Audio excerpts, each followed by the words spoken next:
దేవుని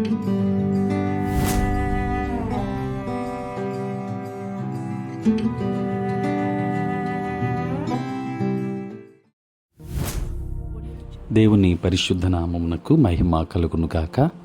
క్రీస్తునందు ప్రియ దేవుని బిడ్డలారా, ప్రభువైన యేసు క్రీస్తు పరిశుద్ధ నామములో మీ అందరికీ ఉదయకాల శుభములు తెలియచేయచ్చు ఉన్నాను. ఈ దినమంతయు మీకు మీ కుటుంబానికి దీవెనకరముగాను ఆశీర్వాదకరముగాను దేవుడు అనుగ్రహించాలని మీ కొరకై ప్రార్థిస్తూ ఉన్నాను. నేటి దినము కొరకు ఏర్పాటు చేయబడిన దేవుని వాక్యము యోహాను సువార్త 13వ అధ్యాయము 25-26 వచనాలు. అతడు యేసు రొమ్మున ఆనుకొనుచు, ప్రభువా, వాడెవడని ఆయనను అడిగాను. అందుకు యేసు, నేనొక ముక్క ముంచి ఎవనికిచ్చెదనో వాడే అని చెప్పి ఒక ముక్క ముంచి సీమోను కుమారుడగు ఇస్కరియోతు యూదాకిచ్చెను. ప్రియులారా, నేటి దినం కొరకు ఏర్పాటు చేయబడిన ధ్యానాంశము శాంతి కారకులుగా జీవించుట. ప్రియులారా,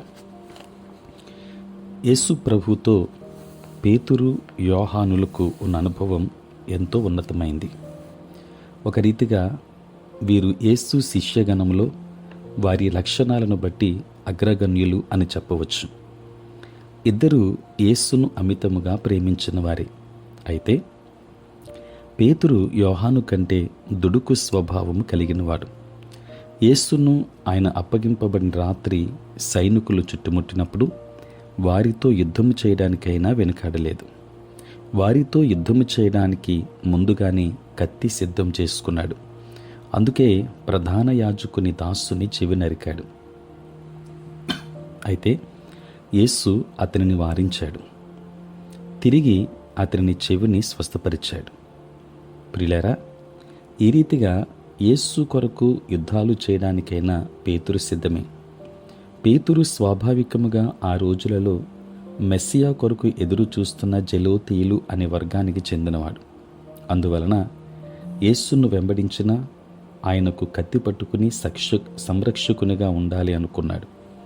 యేసు అతనిని క్రమపరచాల్సి వచ్చింది.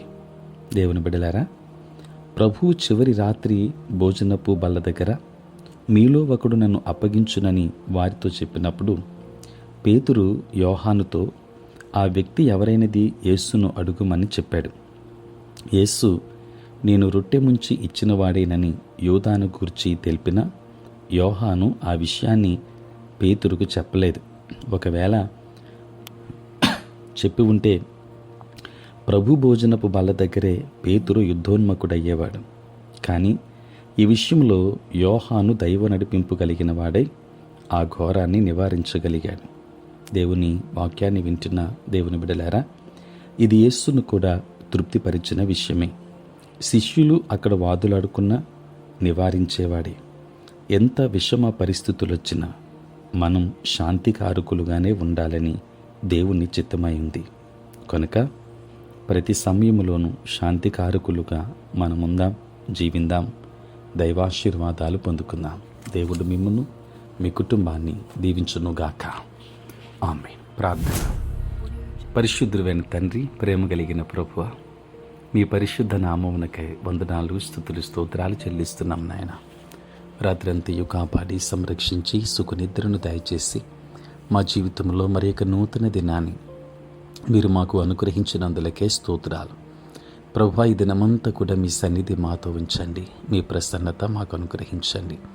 మా ప్రతి బలహీనత నుండి విడుదలనివ్వండి. నేటి మా పనులలో, ప్రయాణములలో, పరిచర్య అంతటిలో మీరు తోడుగా ఉండండి తండ్రి. నాయన, గడిచిన నెలంతా కూడా మీరు తోడుగా ఉన్నారు. ఈ ఆగస్టు మాసం ప్రభువా, మాకును ఈ యొక్క ధ్యానములో ఏకీభవించిన ప్రతి కుటుంబానికి ఆశీర్వాదకరముగా అనుగ్రహించమని ప్రార్థిస్తూ ఉన్నాను. ప్రతి ఒక్కరికి దీవెనకరముగా మీరు అనుగ్రహించండి నాయన. నీ సేవా పరిచర్య చేయుచున్న ప్రతి సేవకుని దీవించండి.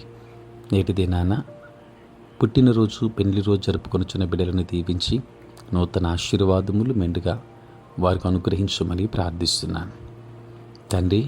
సార్వత్రిక క్రైస్తవ సంఘాన్ని మీరు దీవించండి. మీ కృపలో ఇంకనూ వర్ధిల్ల చేయమని చేయించిన ప్రతి విజ్ఞాపన మీరు అంగీకరించండి. ప్రతి ఒక్కరూ శాంతి కారకులుగా జీవించడానికి సహాయం చేయండి.